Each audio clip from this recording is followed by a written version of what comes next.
Hello வணக்கம் friends. இப்போ வந்து பார்த்திங்கன்னா நம்ம ஸ்பெஷல் கார முட்டை ஆம்லேட் எப்படி செய்கிறதுன்னு சொல்லிட்டு தான் பார்க்க போகிறோம்.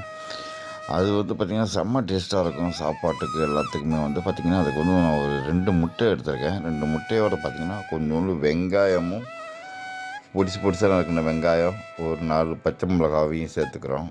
சேர்த்துட்டு உப்பு, மஞ்சத்தூள், பெப்பர் வந்து சேர்த்துக்கிட்டு நல்லா மிக்ஸ் பண்ணிக்கணும். நல்லா மிக்ஸ் பண்ணிவிட்டு வச்சுக்கணும். ஒரு நல்லா போட்டு கலந்துருங்க. அதுக்கப்புறம் ஒரு சட்டியில் வந்து எண்ணெயை ஊற்றி கொஞ்சோண்டு பூண்டு, கருவேப்பிலை போட்டு நல்லா பொன்னிறமாக வர மாதிரி வறுத்துக்கோங்க. அதுக்கப்புறம் அதோடு சேர்த்து வெங்காயம் சேர்த்து நல்லா அதுவும் நல்லா ஃப்ரை ஆகிற மாதிரி வறுத்துக்கோங்க. வறுத்துட்டு பார்த்திங்கன்னா அதுக்கப்புறம் கரம் மசாலா, சிக்கன் மசாலா, மிளகாத்தூள், மஞ்சத்தூள், உப்பு இதை வந்து அதோடு சேர்த்துக்கோங்க.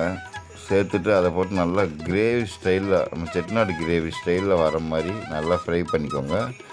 அது பாட்டு நல்லா கொதிச்சு வந்ததுக்கப்புறம் மேலே வந்து அந்த முட்டையை ஊற்றிட்டு மூடி வச்சிட வேண்டியதுதான். அதுக்கப்புறம் ஓப்பன் பண்ணிங்கன்னா இந்த மாதிரி சூப்பராக வந்து அந்த முட்டை கிரேவி ஆம்லேட் வரும். இது பார்க்குறது அப்படி இருக்கும். லைட்டாக திருப்பி போட்டுக்கோங்க. ஒரு 2 நிமிஷம் மட்டும் வேக விடுங்க. அதை அப்படியே எடுத்து சாப்பாட்டில் வச்சு சாப்பிட்டு பாருங்கள்.